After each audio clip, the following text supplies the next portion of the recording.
जय माता दी मित्रों। 48 दिन तक बृहस्पति का बड़ा प्रभाव आपको यानी वृषभ राशि को देखने को मिल रहा है। जी हाँ, 18 अक्टूबर को बृहस्पति राशि परिवर्तन कर रहे हैं, कर्क राशि में जा रहे हैं।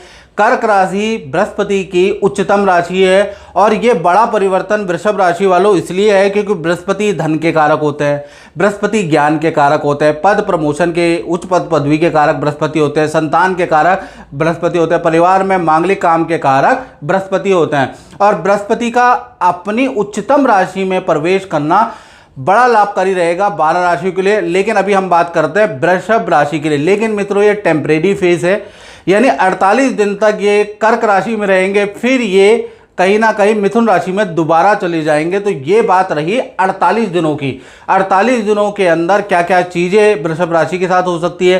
पहला, बृहस्पति का जो गोचर है वो आपके तृतीय भाव में आ जाएगा 18 अक्टूबर यानी धन त्रयोदशी से। तो कहीं ना कहीं तृतीय भाव में रिलेशन आपके बहुत अच्छे हो जाने वाले हैं, भाई बहन से आपके रिलेशन अच्छे होने वाले हैं। जिन दोस्तों से शत्रुताएं थी उनसे आपके रिलेशन बहुत अच्छे हो जाने वाले हैं, या कोई सरकारी रुका हुआ काम, कोर्ट में पेंडिंग जो कोई मामला है तो उसका भी कुछ ना कुछ आपको समाधान मिलेगा, क्योंकि तृतीय भाव और नवम भाव समाधान का भाव होता है सरकारी और कोर्ट केस से संबंधित कार्यों के लिए। तो यहाँ भी आपको समाधान मिलेगा। यदि आपका डाइवोर्स केस चल रहा है, इस तरह के केस चल रहे हैं, तो भी 48 दिन में कुछ बड़ा लाभ आपको मिलेगा, यानी कुछ समाधान आपको मिलेगा।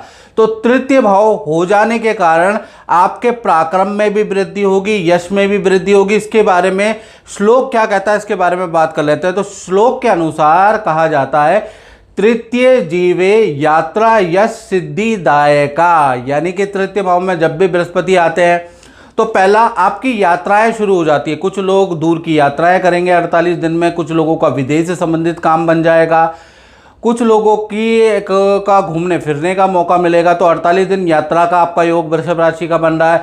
यश मान सम्मान में वृद्धि होगी, पद प्रमोशन का आपको अच्छा योग आपका बनता है 48 दिन के अंदर।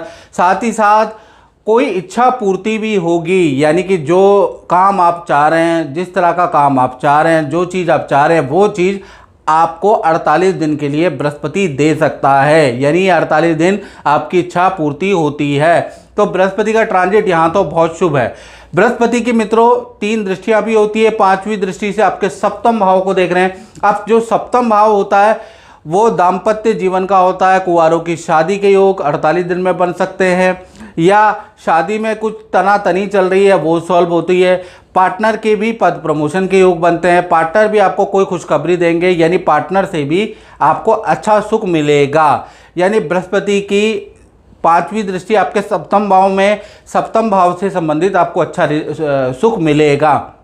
साथ ही साथ बृहस्पति की 7वीं दृष्टि आपके 9वें भाव में है, तो 9वां भाव पिता का है, तो पिता के भी रुके हुए काम बनते हुए नजर आ रहे हैं।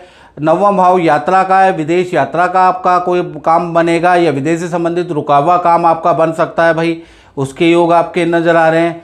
साथ ही साथ विद्यार्थियों के लिए ये दृष्टि बहुत अच्छी है, विद्यार्थियों को विद्या में बहुत अच्छा रिजल्ट मिलेगा।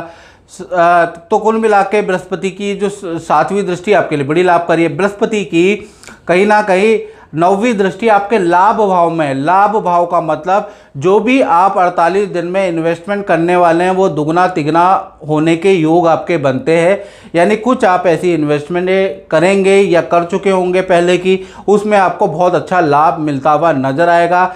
धन की आप पे अच्छी खासी बरसात होने वाली है, धन का अच्छा लाभ होने वाला है। धन से संबंधित आपको कुछ लाभ होगा, या कोई जान पहचान वाला व्यक्ति आपको कुछ लाभ कराता हुआ नजर आएगा। तो कहीं ना कहीं 48 दिन बृहस्पति तृतीय भाव में होने से वृषभ राशि को बड़ा लाभ होगा। और मित्रों ये जनरल प्रेडिक्शन है, आपको अपनी कुंडली के बारे में बिल्कुल एक्यूरेट जाइए तो क्या करना होगा, 7210124289 ये जो मेरा व्हाट्सअप नंबर आ रहा है, इसमें date of birth, time of birth, place of birth भेज के हल्का मैंने शुल्क लिखा है टेलीफोनिक, तो आप हमसे बात कर सकते हैं, अपनी कुंडली दिखा सकते हैं और जो भी उपाय है वो आप कर सकते हैं। यानी 1 to 1 आप टेलीफोनिक बात कर सकते हैं। तो मित्रों इस कार्यक्रम में बात इतना ही। मुझे दीजिए इजाज़त। जय माता दी।